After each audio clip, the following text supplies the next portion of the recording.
Hi guys, I'm Mario and today we're going to talk about how to find a specific Instagram reel.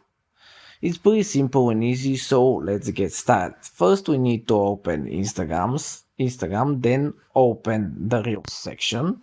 Let's say I watch this reel, for example this reel, and I really like it. If I want to find it later, whatever I want to see it again, I simply tap on the like button.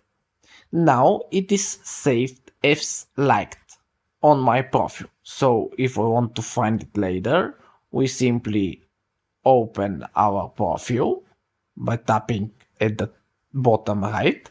And now we tap the three lines at the top right. Here we select activity, your activity. And now we simply select interactions and now likes.